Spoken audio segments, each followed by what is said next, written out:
Have you ever stared at your credit card statement, heart racing, wondering how it got this bad? You tell yourself it was just groceries, a few gas refills, maybe that new phone. I needed it.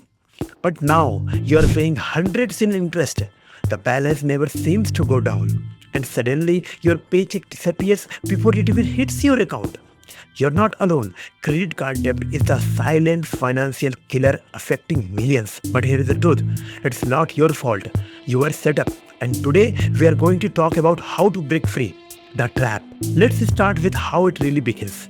Not with a big purchase, not with recklessness. It starts with convenience. You get your first credit card in college, or when you land your first job. $500 limit just for emergencies. Then life happens. Your car breaks down. You use the card. You are short on rent. You use the card. Groceries, gas, bills, clothes for an interview. The debt adds up slowly, almost quietly, until one day you are staring at a $5,000 balance, paying $150 a month, and none of it seems to make a dent. That's not an accident. That's the trap. Why it's so hard to escape? Here's the scary part.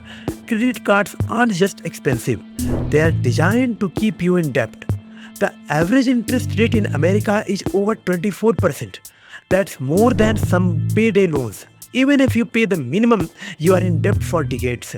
And then comes the psychological toll. You feel guilty, ashamed. You don't tell anyone. You keep swiping thinking you will fix it next month. This is how credit card debt becomes not just a money problem, but a mental health problem.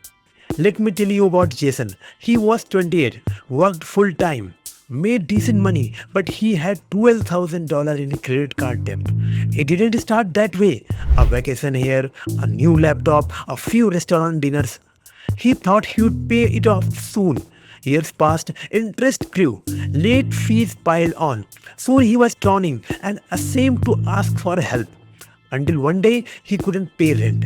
That was the wake-up call. The turning point. Jason finally took a hard look at his numbers. He wrote down every card, every balance, every interest rate. That one act, facing it, was the beginning of change. Because here is the truth, you can't fix what you won't face. And if you're watching this, you have already taken the first step. Awareness. The plan. Let's talk about solutions. If credit card debt is crushing you, here is how to fight back. Step 1. Stop using the card. Pause spending. Use debit or cash temporarily. Plug the leak. Step 2. List all your debts. Include total owed, minimum payment, interest rate. This is your debt map. Step 3. Choose your strategy. A. The snowball method. Pay off the smallest debt first, build momentum. B. The avalanche method. Pay off the highest interest first, saves the most money. Both work. Choose one and commit. Step 4. Negotiate. Call your credit card company. Ask for lower interest rate, waived fees, hardship programs. Most people never try, but many succeed. Step 5. Consolidate if needed. Use a 0% balance transfer card or a low interest personal loan to combine your debts. Just don't use it as an excuse to spend more. Step 6. Side hustle and budgeting. Free up extra cash. Sell old stuff. Deliver food. Cut non-essentials. Every extra $100 get you closer to freedom. The emotional recovery.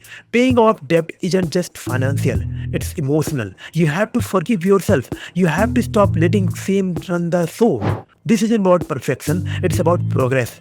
Even $10 to our debt is a win. Imagine this, you open your credit card app and it says $0 balance. No payments, no interest, no stress. That's not a dream, it's your future. You have been through enough. It's time to break the cycle.